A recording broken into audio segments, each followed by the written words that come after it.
श्रीसूर्यमण्डलस्तोत्रम्। नमोऽस्तु सूर्याय सहस्ररश्मये सहस्रशाखान्वितसम्भवात्मने सहस्रयोगोद्भवभावभागिने सहस्रसङ्ख्यायुगधारिणे नमः। यन्मण्डलं दीप्तिकरं विशालं रत्नप्रभं तीव्रमनादिरूपं दारिद्र्यदुःखक्षयकारणं च पुनातु मां तत्सवितुर्वरेण्यं। यन्मण्डलं देवगणैः सुपूजितं विप्रैः स्तुतं भावनमुक्तिकोविदं तं देवदेवं प्रणमामि सूर्यं पुनातु मां तत्सवितुर्वरेण्यं। यन्मण्डलं ज्ञानघनं त्वगम्यं त्रैलोक्यपूज्यं त्रिगुणात्मरूपं समस्ततेजोमयदिव्यरूपं पुनातु मां तत्सवितुर्वरेण्यं। यन्मण्डलं गूढमतिप्रबोधं धर्मस्य वृद्धिं कुरुते जनानां यत्सर्वपापक्षयकारणं च पुनातु मां तत्सवितुर्वरेण्यं। यन्मण्डलं व्याधिविनाशदक्षं यदृग्यजुः सामसु सम्प्रगीतं प्रकाशितं येन च भूर्भुवः स्वः पुनातु मां तत्सवितुर्वरेण्यं। यन्मण्डलं वेदविदो वदन्ति गायन्ति यच्चारणसिद्धसङ्घाः यद्योगिनो योगजुषां च सङ्घाः पुनातु मां तत्सवितुर्वरेण्यं। यन्मण्डलं सर्वजनैश्च पूजितं ज्योतिश्च कुर्यादिह मर्त्यलोके यत्कालकालाद्यमनादिरूपं पुनातु मां तत्सवितुर्वरेण्यं। यन्मण्डलं विष्णुचतुर्मुखाख्यं यदक्षरं पापहरं जनानां यत्कालकल्पक्षयकारणं च पुनातु मां तत्सवितुर्वरेण्यं। यन्मण्डलं विश्वसृजं प्रसिद्ध मुत्पत्तिरक्षाप्रलयप्रगल्भं यस्मिन् जगत्संहरतेऽखिलं च पुनातु मां तत्सवितुर्वरेण्यं। यन्मण्डलं सर्वगतस्य विष्णो रात्मा परं धाम विशुद्धतत्त्वं सूक्ष्मान्तरैर्योगपथानुगम्यं पुनातु मां तत्सवितुर्वरेण्यं। यन्मण्डलं वेदविदोपगीतं यद्योगिनां योगपथानुगम्यं तत्सर्ववेद्यं प्रणमामि सूर्यं पुनातु मां तत्सवितुर्वरेण्यं। सूर्यमण्डलसुस्तोत्रं यः पठेत् सततं नरः सर्वपापविशुद्धात्मा सूर्यलोके महीयते।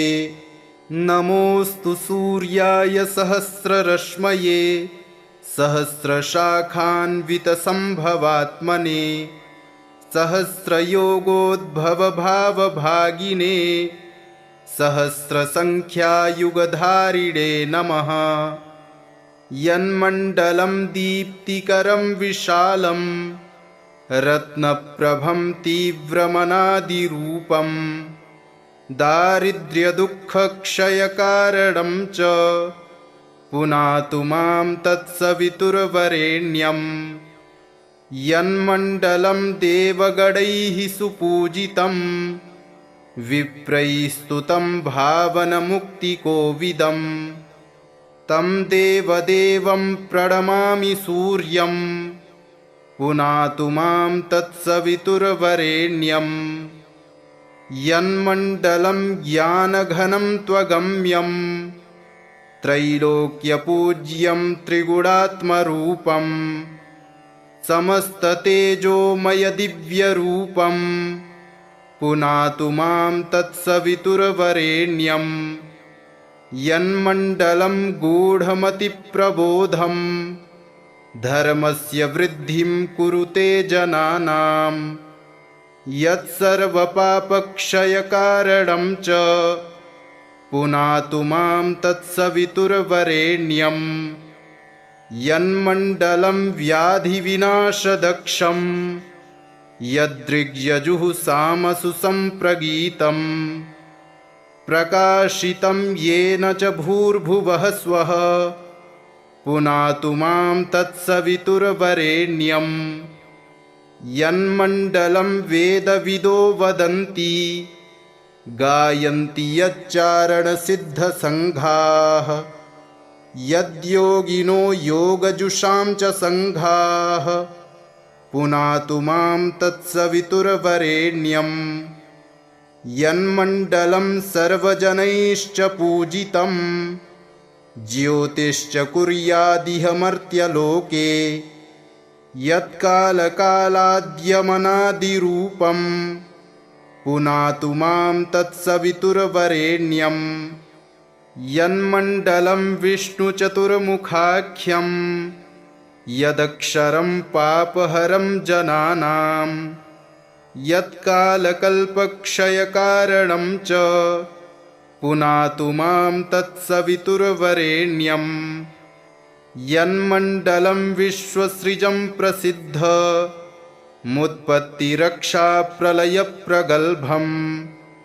यस्मिन् जगत्संहरतेऽखिलं च पुनातु मां तत्सवितुर्वरेण्यं यन्मण्डलं सर्वगतस्य विष्णो रात्मा परं धाम विशुद्धतत्त्वं सूक्ष्मान्तरैर्योगपथानुगम्यं पुनातु मां तत्सवितुर्वरेण्यं यन्मण्डलं वेदविदोपगीतं यद्योगिनां योगपथानुगम्यं तत्सर्ववेद्यं प्रणमामि सूर्यं पुनातु मां तत्सवितुर्वरेण्यं सूर्यमण्डलसुस्तोत्रं यः पठेत् सततं नरः सर्वपापविशुद्धात्मा सूर्यलोके महीयते। नमोऽस्तु सूर्याय सहस्ररश्मये सहस्रशाखान्वितसम्भवात्मने सहस्रयोगोद्भवभावभागिने सहस्रसङ्ख्यायुगधारिणे नमः। यन्मण्डलं दीप्तिकरं विशालं रत्नप्रभं तीव्रमनादिरूपं दारिद्र्यदुःखक्षयकारणं च पुनातु मां तत्सवितुर्वरेण्यं यन्मण्डलं देवगणैः सुपूजितं विप्रैस्तुतं भावनमुक्तिकोविदं तं देवदेवं प्रणमामि सूर्यं पुनातु मां तत्सवितुर्वरेण्यं यन्मण्डलं ज्ञानघनं त्वगम्यं त्रैलोक्यपूज्यं त्रिगुणात्मरूपं समस्ततेजोमयदिव्यरूपं पुनातु मां तत्सवितुर्वरेण्यं यन्मण्डलं गूढमतिप्रबोधं धर्मस्य वृद्धिं कुरुते जनानां यत्सर्वपापक्षयकारणं च पुनातु मां तत्सवितुर्वरेण्यं यन्मण्डलं व्याधिविनाशदक्षं यदृग्यजुः सामसु सम्प्रगीतं प्रकाशितं येन च भूर्भुवः स्वः पुनातु मां तत्सवितुर्वरेण्यं यन्मण्डलं वेदविदो वदन्ति गायन्ति यच्चारणसिद्धसङ्घाः यद्योगिनो योगजुषां च सङ्घाः पुनातु मां तत्सवितुर्वरेण्यं यन्मण्डलं सर्वजनैश्च पूजितं ज्योतिश्च कुर्यादिह मर्त्यलोके यत्कालकालाद्यमनादिरूपं पुनातु मां तत्सवितुर्वरेण्यं यन्मण्डलं विष्णुचतुर्मुखाख्यं यदक्षरं पापहरं जनानां यत्कालकल्पक्षयकारणं च पुनातु मां तत्सवितुर्वरेण्यं यन्मण्डलं विश्वसृजं प्रसिद्ध मुत्पत्तिरक्षाप्रलयप्रगल्भं यस्मिन् जगत्संहरतेऽखिलं च पुनातु मां तत्सवितुर्वरेण्यं यन्मण्डलं सर्वगतस्य विष्णो रात्मा परं धाम विशुद्धतत्त्वं सूक्ष्मान्तरैर्योगपथानुगम्यं पुनातु मां तत्सवितुर्वरेण्यं यन्मण्डलं वेदविदोपगीतं यद्योगिनां योगपथानुगम्यं तत्सर्ववेद्यं प्रणमामि सूर्यं पुनातु मां तत्सवितुर्वरेण्यं सूर्यमण्डलसुस्तोत्रं यः पठेत् सततं नरः सर्वपापविशुद्धात्मा सूर्यलोके महीयते। नमोऽस्तु सूर्याय सहस्ररश्मये सहस्रशाखान्वितसम्भवात्मने सहस्रयोगोद्भवभावभागिने सहस्रसङ्ख्यायुगधारिणे नमः।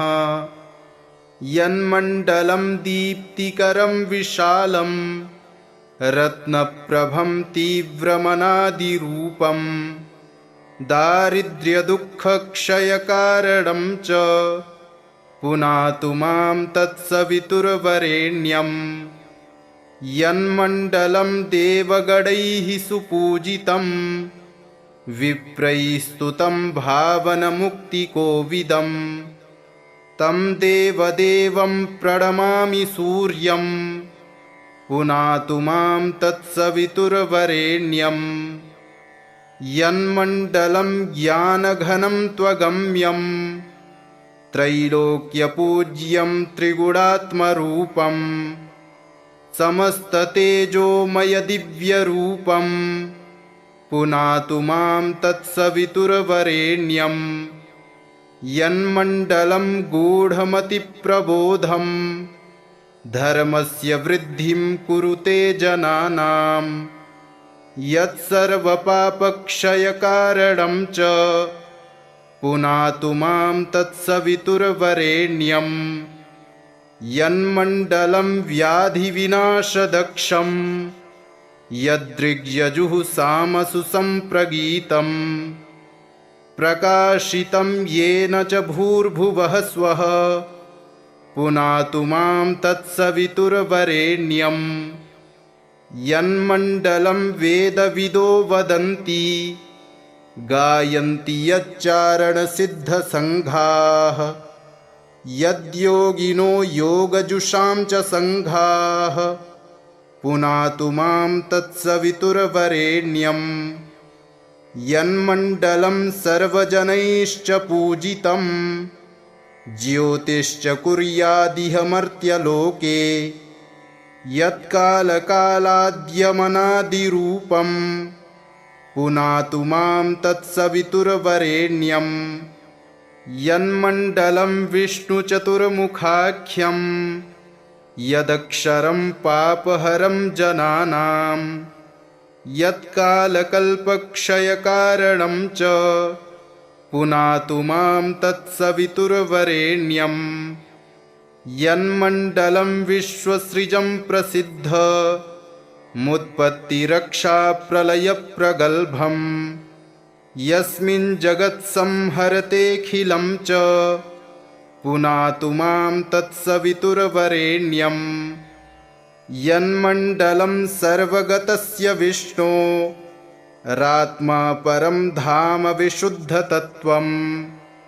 सूक्ष्मान्तरैर्योगपथानुगम्यं पुनातु मां तत्सवितुर्वरेण्यं यन्मण्डलं वेदविदोपगीतं यद्योगिनां योगपथानुगम्यं तत्सर्ववेद्यं प्रणमामि सूर्यं पुनातु मां तत्सवितुर्वरेण्यं सूर्यमण्डलसुस्तोत्रं यः पठेत् सततं नरः सर्वपापविशुद्धात्मा सूर्यलोके महीयते।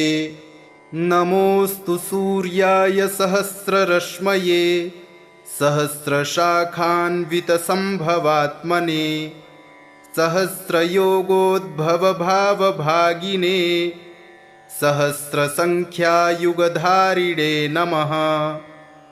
यन्मण्डलं दीप्तिकरं विशालं रत्नप्रभं तीव्रमनादिरूपं दारिद्र्यदुःखक्षयकारणं च पुनातु मां तत्सवितुर्वरेण्यं यन्मण्डलं देवगणैः सुपूजितं विप्रैः स्तुतं भावनमुक्तिकोविदं तं देवदेवं प्रणमामि सूर्यं पुनातु मां तत्सवितुर्वरेण्यं यन्मण्डलं ज्ञानघनं त्वगम्यं त्रैलोक्यपूज्यं त्रिगुणात्मरूपं समस्ततेजोमयदिव्यरूपं पुनातु मां तत्सवितुर्वरेण्यं यन्मण्डलं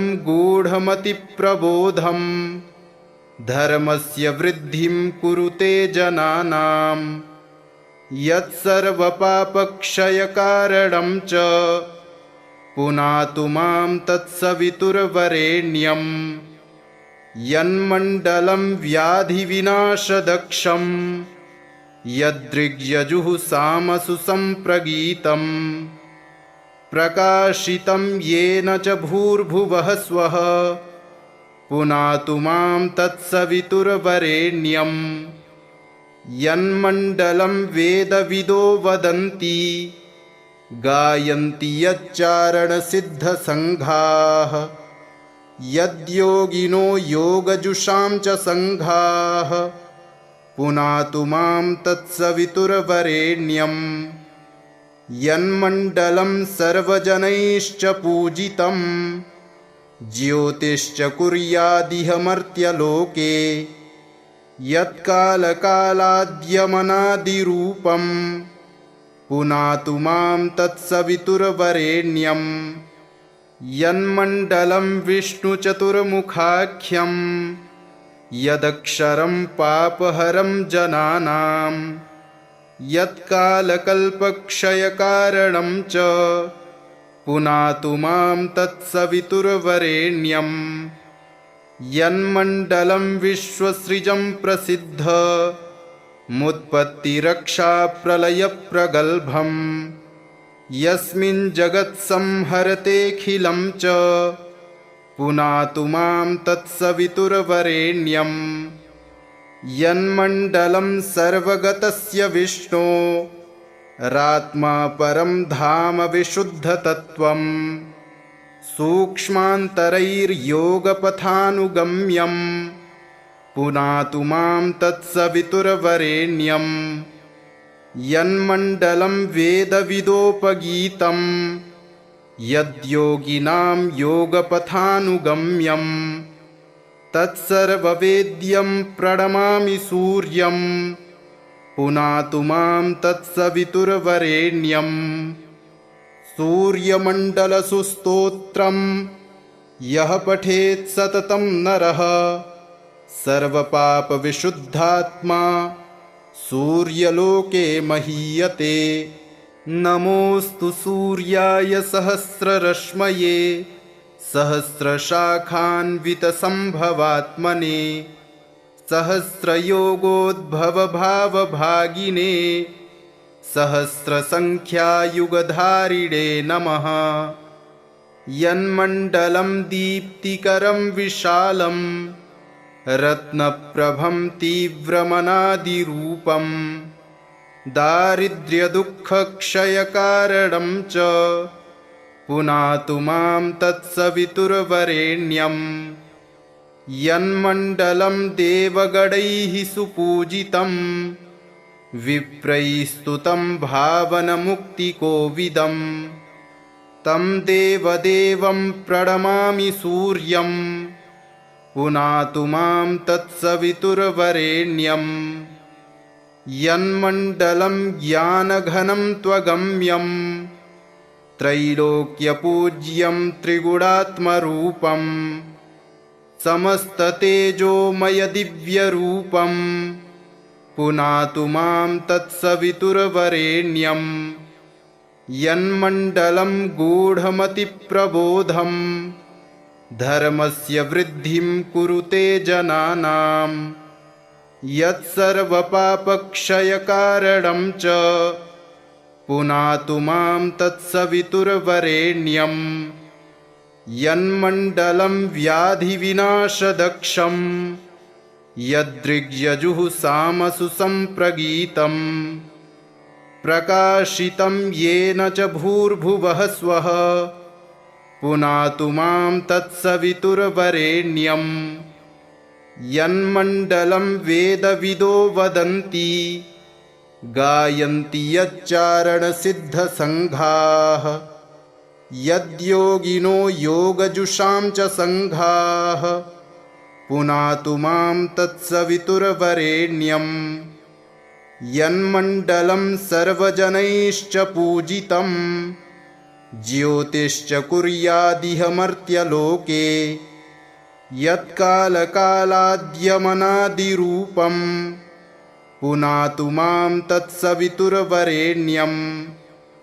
यन्मण्डलं विष्णुचतुर्मुखाख्यं यदक्षरं पापहरं जनानां यत्कालकल्पक्षयकारणं च पुनातु मां तत्सवितुर्वरेण्यं। यन्मण्डलं विश्वसृजं प्रसिद्ध मुत्पत्तिरक्षाप्रलयप्रगल्भं यस्मिन् जगत्संहरतेऽखिलं च पुनातु मां तत्सवितुर्वरेण्यं। यन्मण्डलं सर्वगतस्य विष्णो रात्मा परं धाम विशुद्धतत्त्वं सूक्ष्मान्तरैर्योगपथानुगम्यं पुनातु मां तत्सवितुर्वरेण्यं। यन्मण्डलं वेदविदोपगीतं यद्योगिनां योगपथानुगम्यं तत्सर्ववेद्यं प्रणमामि सूर्यं पुनातु मां तत्सवितुर्वरेण्यं। सूर्यमण्डलसुस्तोत्रं यः पठेत् सततं नरः सर्वपापविशुद्धात्मा सूर्यलोके महीयते। नमोऽस्तु सूर्याय सहस्ररश्मये सहस्रशाखान्वितसम्भवात्मने सहस्रयोगोद्भवभावभागिने सहस्रसङ्ख्यायुगधारिणे नमः। यन्मण्डलं दीप्तिकरं विशालं रत्नप्रभं तीव्रमनादिरूपं दारिद्र्यदुःखक्षयकारणं च पुनातु मां तत्सवितुर्वरेण्यं। यन्मण्डलं देवगणैः सुपूजितं विप्रैस्तुतं भावनमुक्तिकोविदं तं देवदेवं प्रणमामि सूर्यं पुनातु मां तत्सवितुर्वरेण्यं। यन्मण्डलं ज्ञानघनं त्वगम्यं त्रैलोक्यपूज्यं त्रिगुणात्मरूपं समस्ततेजोमयदिव्यरूपं पुनातु मां तत्सवितुर्वरेण्यं यन्मण्डलं गूढमतिप्रबोधं धर्मस्य वृद्धिं कुरुते जनानां यत्सर्वपापक्षयकारणं च पुनातु मां तत्सवितुर्वरेण्यं यन्मण्डलं व्याधिविनाशदक्षं यदृग्यजुः सामसु सम्प्रगीतं प्रकाशितं येन च भूर्भुवः स्वः पुनातु मां तत्सवितुर्वरेण्यं यन्मण्डलं वेदविदो वदन्ति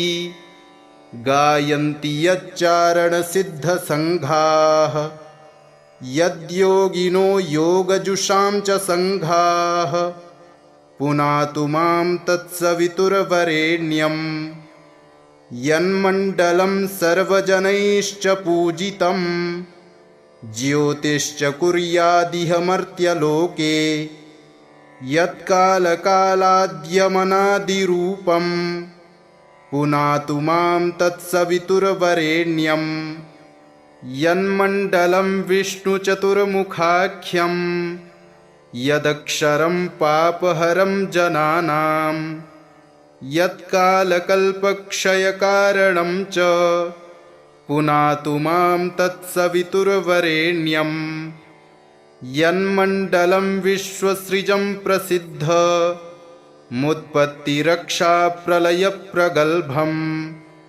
यस्मिन् जगत्संहरतेऽखिलं च पुनातु मां तत्सवितुर्वरेण्यं यन्मण्डलं सर्वगतस्य विष्णो रात्मा परं धाम विशुद्धतत्त्वं सूक्ष्मान्तरैर्योगपथानुगम्यं पुनातु मां तत्सवितुर्वरेण्यं यन्मण्डलं वेदविदोपगीतं यद्योगिनां योगपथानुगम्यं तत्सर्ववेद्यं प्रणमामि सूर्यं पुनातु मां तत्सवितुर्वरेण्यं सूर्यमण्डलसुस्तोत्रं यः पठेत् सततं नरः सर्वपापविशुद्धात्मा सूर्यलोके महीयते। नमोऽस्तु सूर्याय सहस्ररश्मये सहस्रशाखान्वितसम्भवात्मने सहस्रयोगोद्भवभावभागिने सहस्रसङ्ख्यायुगधारिणे नमः। यन्मण्डलं दीप्तिकरं विशालं रत्नप्रभं तीव्रमनादिरूपं दारिद्र्यदुःखक्षयकारणं च पुनातु मां तत्सवितुर्वरेण्यं यन्मण्डलं देवगणैः सुपूजितं विप्रैस्तुतं भावनमुक्तिकोविदं तं देवदेवं प्रणमामि सूर्यं पुनातु मां तत्सवितुर्वरेण्यं यन्मण्डलं ज्ञानघनं त्वगम्यं त्रैलोक्यपूज्यं त्रिगुणात्मरूपं समस्ततेजोमयदिव्यरूपं पुनातु मां तत्सवितुर्वरेण्यं यन्मण्डलं गूढमतिप्रबोधं धर्मस्य वृद्धिं कुरुते जनानां यत्सर्वपापक्षयकारणं च पुनातु मां तत्सवितुर्वरेण्यं यन्मण्डलं व्याधिविनाशदक्षं यदृग्यजुः सामसु सम्प्रगीतं प्रकाशितं येन च भूर्भुवः स्वः पुनातु मां तत्सवितुर्वरेण्यं यन्मण्डलं वेदविदो वदन्ति गायन्ति यच्चारणसिद्धसङ्घाः यद्योगिनो योगजुषां च सङ्घाः पुनातु मां तत्सवितुर्वरेण्यं यन्मण्डलं सर्वजनैश्च पूजितं ज्योतिश्च कुर्यादिह मर्त्यलोके यत्कालकालाद्यमनादिरूपं पुनातु मां तत्सवितुर्वरेण्यं यन्मण्डलं विष्णुचतुर्मुखाख्यं यदक्षरं पापहरं जनानां यत्कालकल्पक्षयकारणं च पुनातु मां तत्सवितुर्वरेण्यं यन्मण्डलं विश्वसृजं प्रसिद्ध मुत्पत्तिरक्षाप्रलयप्रगल्भं यस्मिन् जगत्संहरतेऽखिलं च पुनातु मां तत्सवितुर्वरेण्यं यन्मण्डलं सर्वगतस्य विष्णो रात्मा परं धाम विशुद्धतत्त्वं सूक्ष्मान्तरैर्योगपथानुगम्यं पुनातु मां तत्सवितुर्वरेण्यं यन्मण्डलं वेदविदोपगीतं यद्योगिनां योगपथानुगम्यं तत्सर्ववेद्यं प्रणमामि सूर्यं पुनातु मां तत्सवितुर्वरेण्यं सूर्यमण्डलसुस्तोत्रं यः पठेत् सततं नरः सर्वपापविशुद्धात्मा सूर्यलोके महीयते। नमोऽस्तु सूर्याय सहस्ररश्मये सहस्रशाखान्वितसम्भवात्मने सहस्रयोगोद्भवभावभागिने सहस्रसङ्ख्यायुगधारिणे नमः।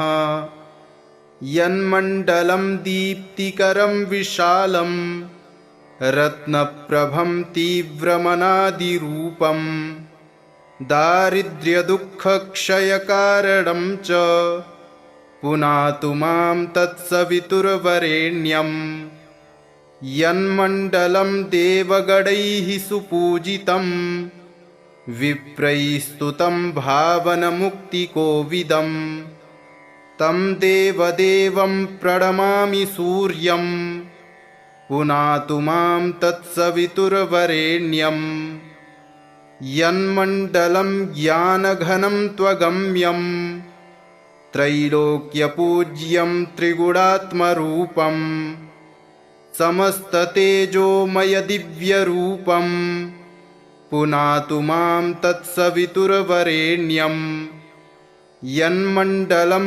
गूढमतिप्रबोधं धर्मस्य वृद्धिं कुरुते जनानां यत्सर्वपापक्षयकारणं च पुनातु मां तत्सवितुर्वरेण्यं यन्मण्डलं व्याधिविनाशदक्षं यदृग्यजुः सामसु सम्प्रगीतं प्रकाशितं येन च भूर्भुवः स्वः पुनातु मां तत्सवितुर्वरेण्यं यन्मण्डलं वेदविदो वदन्ति गायन्ति यच्चारणसिद्धसङ्घाः यद्योगिनो योगजुषां च सङ्घाः पुनातु मां तत्सवितुर्वरेण्यं यन्मण्डलं सर्वजनैश्च पूजितं ज्योतिश्च कुर्यादिह मर्त्यलोके यत्कालकालाद्यमनादिरूपं पुनातु मां तत्सवितुर्वरेण्यं यन्मण्डलं विष्णुचतुर्मुखाख्यं यदक्षरं पापहरं जनानां यत्कालकल्पक्षयकारणं च पुनातु मां तत्सवितुर्वरेण्यं यन्मण्डलं विश्वसृजं प्रसिद्ध मुत्पत्तिरक्षाप्रलयप्रगल्भं यस्मिन् जगत्संहरतेऽखिलं च पुनातु मां तत्सवितुर्वरेण्यं यन्मण्डलं सर्वगतस्य विष्णो रात्मा परं धाम विशुद्धतत्त्वम् सूक्ष्मान्तरैर्योगपथानुगम्यं पुनातु मां तत्सवितुर्वरेण्यं यन्मण्डलं वेदविदोपगीतं यद्योगिनां योगपथानुगम्यं तत्सर्ववेद्यं प्रणमामि सूर्यं पुनातु मां तत्सवितुर्वरेण्यं सूर्यमण्डलसुस्तोत्रं यः पठेत् सततं नरः सर्वपापविशुद्धात्मा सूर्यलोके महीयते। नमोऽस्तु सूर्याय सहस्ररश्मये सहस्रशाखान्वितसम्भवात्मने सहस्रयोगोद्भवभावभागिने सहस्रसङ्ख्यायुगधारिणे नमः।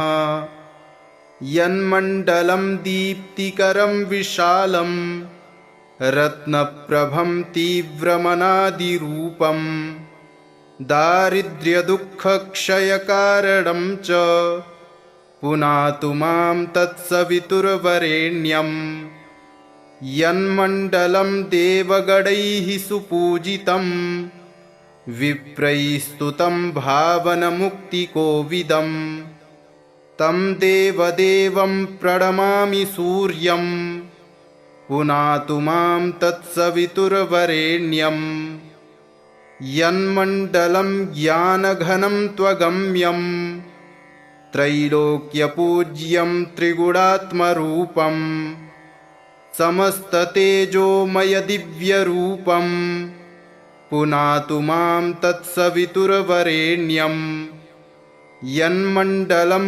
गूढमतिप्रबोधं धर्मस्य वृद्धिं कुरुते जनानां यत्सर्वपापक्षयकारणं च पुनातु मां तत्सवितुर्वरेण्यं यन्मण्डलं व्याधिविनाशदक्षं यदृग्यजुः सामसु सम्प्रगीतं प्रकाशितं येन च भूर्भुवः स्वः पुनातु मां तत्सवितुर्वरेण्यं यन्मण्डलं वेदविदो वदन्ति गायन्ति यच्चारणसिद्धसङ्घाः यद्योगिनो योगजुषां च सङ्घाः पुनातु मां तत्सवितुर्वरेण्यं यन्मण्डलं सर्वजनैश्च पूजितं ज्योतिश्च कुर्यादिह मर्त्यलोके यत्कालकालाद्यमनादिरूपं पुनातु मां तत्सवितुर्वरेण्यं यन्मण्डलं विष्णुचतुर्मुखाख्यं यदक्षरं पापहरं जनानां यत्कालकल्पक्षयकारणं च पुनातु मां तत्सवितुर्वरेण्यं यन्मण्डलं विश्वसृजं प्रसिद्ध मुत्पत्तिरक्षाप्रलयप्रगल्भं यस्मिन् जगत्संहरतेऽखिलं च पुनातु मां तत्सवितुर्वरेण्यं यन्मण्डलं सर्वगतस्य विष्णो रात्मा परं धाम विशुद्धतत्त्वं सूक्ष्मान्तरैर्योगपथानुगम्यं पुनातु मां तत्सवितुर्वरेण्यं यन्मण्डलं वेदविदोपगीतं यद्योगिनां योगपथानुगम्यं तत्सर्ववेद्यं प्रणमामि सूर्यं पुनातु मां तत्सवितुर्वरेण्यं सूर्यमण्डलसुस्तोत्रं यः पठेत् सततं नरः सर्वपापविशुद्धात्मा सूर्यलोके महीयते। नमोऽस्तु सूर्याय सहस्ररश्मये सहस्रशाखान्वितसम्भवात्मने सहस्रयोगोद्भवभावभागिने सहस्रसङ्ख्यायुगधारिणे नमः। यन्मण्डलं दीप्तिकरं विशालं रत्नप्रभं तीव्रमनादिरूपं दारिद्र्यदुःखक्षयकारणं च पुनातु मां तत्सवितुर्वरेण्यं। यन्मण्डलं देवगणैः सुपूजितं विप्रैस्तुतं भावनमुक्तिकोविदं तं देवदेवं प्रणमामि सूर्यं पुनातु मां तत्सवितुर्वरेण्यं। यन्मण्डलं ज्ञानघनं त्वगम्यं त्रैलोक्यपूज्यं त्रिगुणात्मरूपं समस्ततेजोमयदिव्यरूपं पुनातु मां तत्सवितुर्वरेण्यं। यन्मण्डलं गूढमतिप्रबोधं धर्मस्य वृद्धिं कुरुते जनानां यत्सर्वपापक्षयकारणं च पुनातु मां तत्सवितुर्वरेण्यं। यन्मण्डलं व्याधिविनाशदक्षं यदृग्यजुः सामसु सम्प्रगीतं प्रकाशितं येन च भूर्भुवः स्वः पुनातु मां तत्सवितुर्वरेण्यं। यन्मण्डलं वेदविदो वदन्ति गायन्ति यच्चारणसिद्धसङ्घाः यद्योगिनो योगजुषां च सङ्घाः पुनातु मां तत्सवितुर्वरेण्यं। यन्मण्डलं सर्वजनैश्च पूजितं ज्योतिश्च कुर्यादिह मर्त्यलोके यत्कालकालाद्यमनादिरूपं पुनातु मां तत्सवितुर्वरेण्यं। यन्मण्डलं विष्णुचतुर्मुखाख्यं यदक्षरं पापहरं जनानां यत्कालकल्पक्षयकारणं च पुनातु मां तत्सवितुर्वरेण्यं। यन्मण्डलं विश्वसृजं प्रसिद्ध मुत्पत्तिरक्षाप्रलयप्रगल्भं यस्मिन् जगत्संहरतेऽखिलं च पुनातु मां तत्सवितुर्वरेण्यं। यन्मण्डलं सर्वगतस्य विष्णो रात्मा परं धाम विशुद्धतत्त्वं सूक्ष्मान्तरैर्योगपथानुगम्यं पुनातु मां तत्सवितुर्वरेण्यं। यन्मण्डलं वेदविदोपगीतं यद्योगिनां योगपथानुगम्यं तत्सर्ववेद्यं प्रणमामि सूर्यं पुनातु मां तत्सवितुर्वरेण्यं। सूर्यमण्डलसुस्तोत्रं यः पठेत् सततं नरः सर्वपापविशुद्धात्मा सूर्यलोके महीयते। इति श्रीभविष्योत्तरपुराणे श्रीकृष्णार्जुनसंवादे श्रीसूर्यमण्डलस्तोत्रं सम्पूर्णम्।